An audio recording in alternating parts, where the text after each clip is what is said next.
I really like blueberries. Everybody likes blueberries. They're delicious and they're good for you. And I happen to have a blueberry garden here, and with different kinds of blueberry plants in here. Now this blueberry plant right here is actually quite healthy. The leaves are green and full, the plant is healthy and stable, and this one's doing quite well. However, on this end, we have a plant that actually is yellowing quite a bit. You can see here that it's yellow around the edges. The veins are green, but those are gradually going to turn more pale and yellow like the ones down here.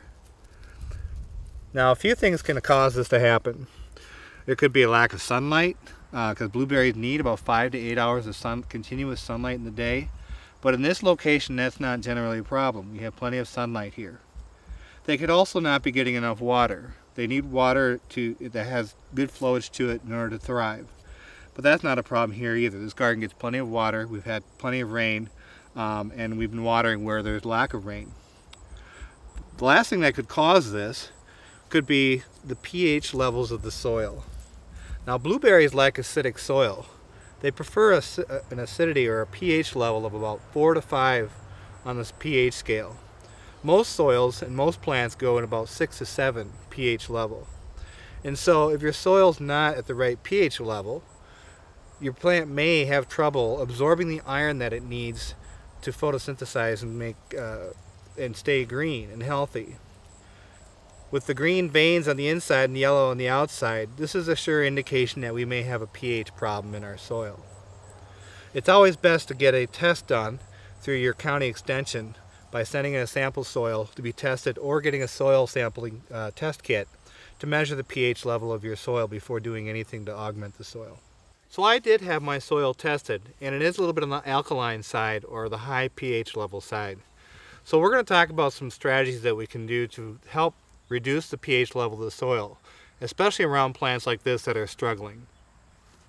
One of the things that you can do as a quick fix, short-term solution to help this plant would be to get a diluted solution of water and vinegar.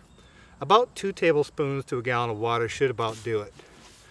You just pour that in and just water your plant around and let that solution soak into the root. Now this will only be good for about a week, so you'll want to do this weekly as a quick fix to help reduce the pH level of the soil.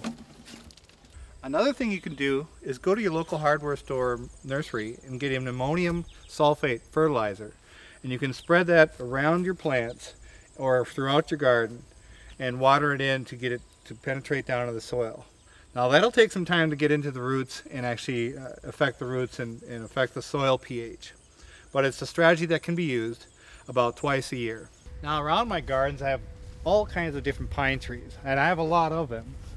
And pine trees will end up dying off in the lower branches, so I come in with an earthquake chainsaw and I'll cut those off and limb them off and get all the dead material out of there. They also drop a lot of pine needles, which you can see covering the floor of underneath these trees, and all of that is great material for mulch. What we're going to do is take these needles and these branches that I've collected, and we're going to run them through the earthquake chipper shredder and turn them into a really nice mulch that we can use to put in the soil around the blueberries to help reduce the pH level.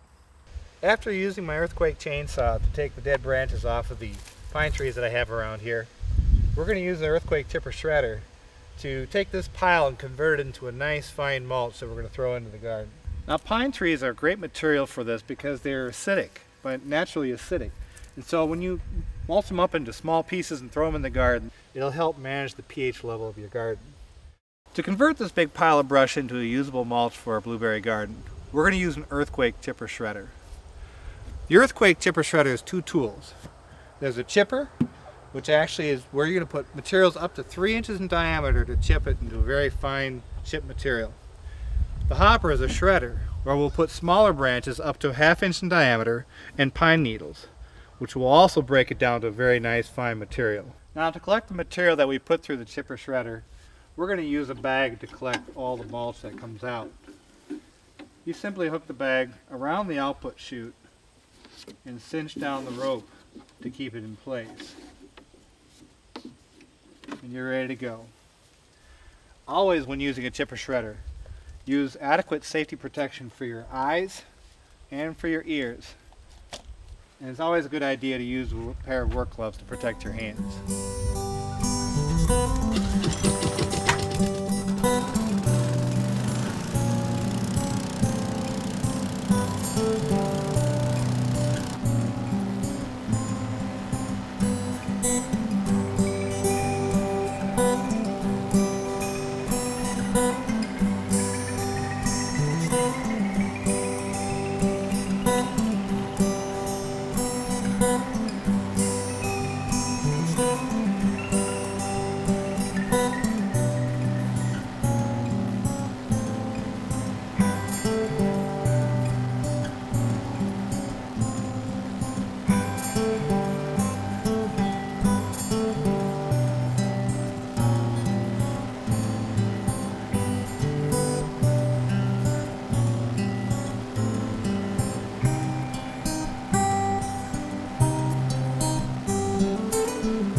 Now you can see we got a really good start to mulching our garden with this pine mulch.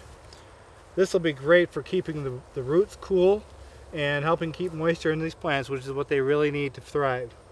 Also, as they break down and work in with the rain and the watering that we'll do, and it works itself into the soil, it's going to be able to balance that pH level that's very important for the health of these plants. In the fall, we'll come back with a earthquake front tine tiller or rear tine tiller and till all this mulch into the soil in between these plants to further help develop the pH level of the soil. For other helpful gardening tips and to learn more about Earthquake's line of outdoor power equipment, come visit us at getearthquake.com.